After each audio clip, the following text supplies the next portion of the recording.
Stat. The bill, as passed by the Lok Sabha, is already with the honorable members.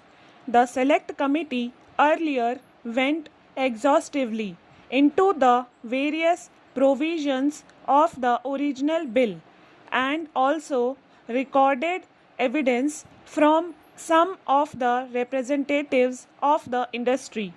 The various recommendations of the Select Committee have been incorporated in the bill.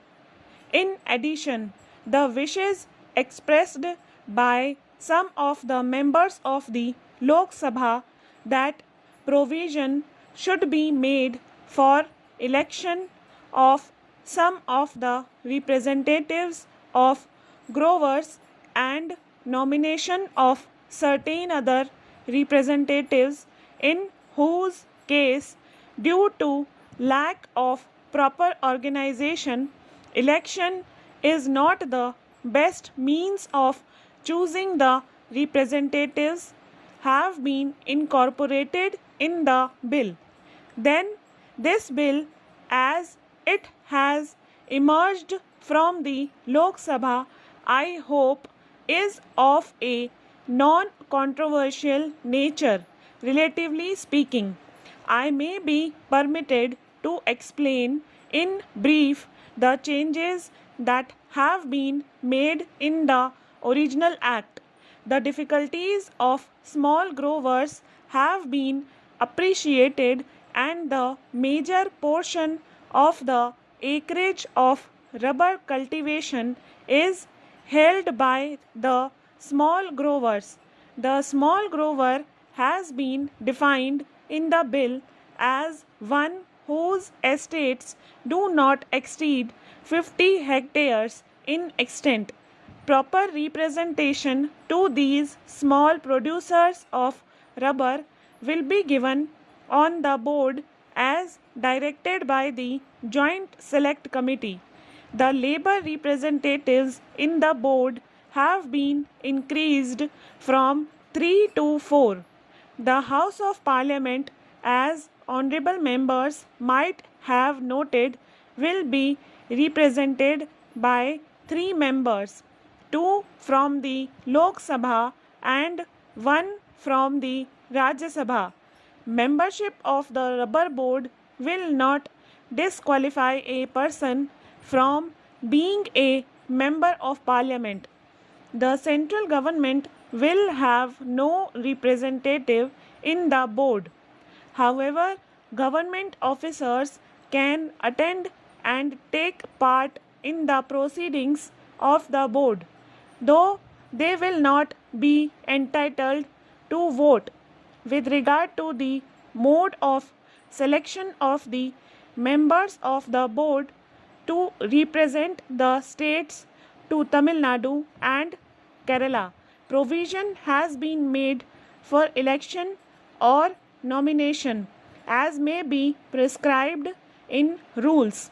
The labor representatives will be selected from out of the panel of names submitted by the respective associations.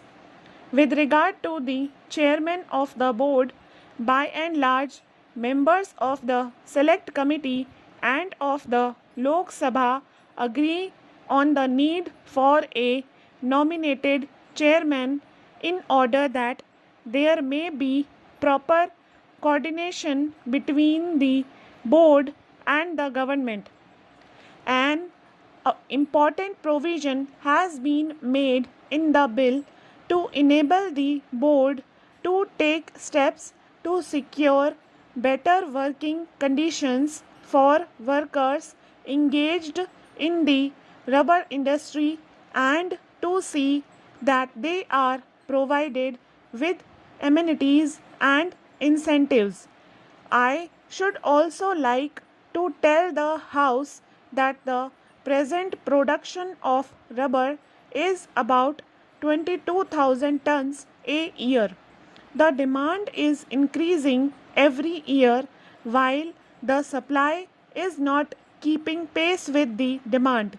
It is proposed to fill up the gap over the short period by importing rubber and over the long period by implementing the scheme for the development of the rubber industry. The bill, when passed, would enable the board to import rubber, and a provision has been made as to how any profits that are made out of this import of rubber should be utilized. To increase the production of rubber, it is proposed to take up the development scheme, the details of which are being worked out.